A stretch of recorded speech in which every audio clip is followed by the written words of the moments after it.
Tamil Nadu amateur gymnastic association தலைவர் என் அருமை சகோதரர் திருமலை தமிழரசன் அவர்கள் தமிழ்நாட்டிலிருந்து ஒலிம்பிக்கில் கலந்து கொள்வதற்கு இதுவரை வாய்ப்பில்லாமல் இருந்தது. இப்பொழுது குழந்தைகள் பருவத்திலிருந்தே அவர்களை வளர்த்தெடுத்து ஒலிம்பிக்கில் தங்கம் வென்ற மங்கையாக தங்கத்தை வெல்ல போகின்ற இந்த தேசத்தின் தலைநிமிர்வை ஏற்படுத்துகின்ற குழந்தைகளாக இதை மாற்றிக்கொண்டிருக்கிறார். அந்த குழந்தைகளுக்கு 5 வயதிலிருந்து இந்த பயிற்சியை கொடுத்து வருகிறார்கள். இப்பொழுது பார்த்தால் குழந்தைகள் எல்லாம் ஜிம்னாஸ்டிக்கில் சீனாவில், அமெரிக்காவில் எப்படி தன்னுடைய சாகசங்களை, திறமைகளை வெளிப்படுத்துகிறார்களோ அந்த அடிப்படையில் குழந்தைகளை வெளிப்படுத்துவதற்கான ஒரு வாய்ப்பை அவர் எல்லோருக்கும் ஏற்படுத்தி கொடுத்திருக்கிறார்.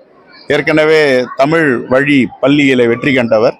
அதே போன்று இதை தமிழ்நாட்டினுடைய குழந்தைகளை உருவாக்கி ஒலிம்பிக்கு அனுப்புவார் என்ற நம்பிக்கை எங்களுக்கு இருக்கு.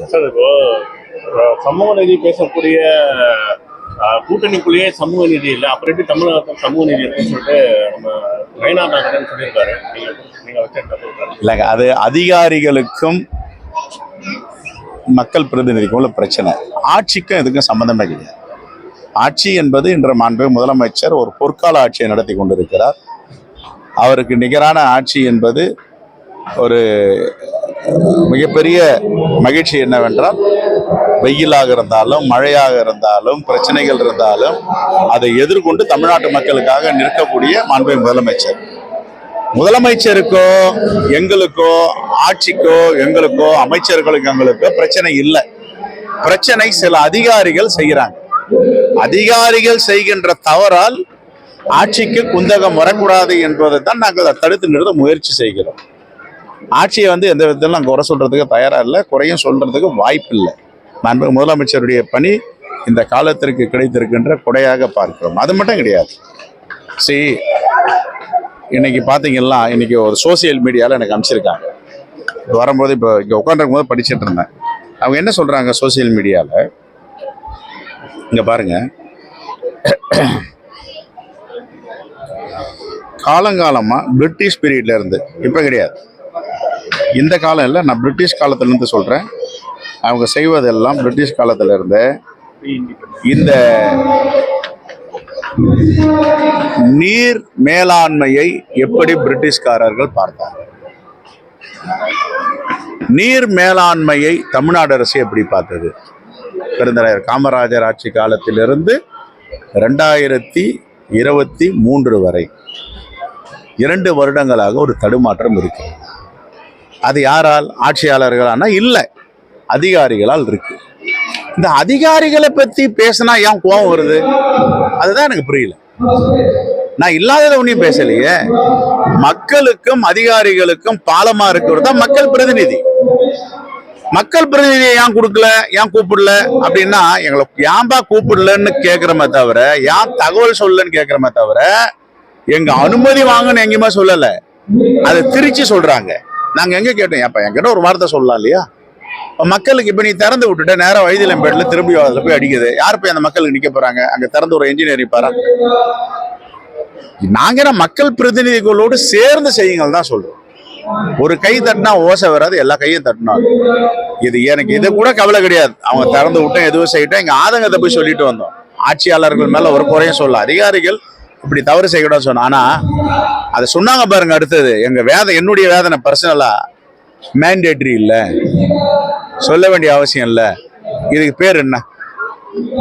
இதுக்கு பேர் என்ன சொல்லுங்க பாப்பா. அப்படி சொல்லலாமா?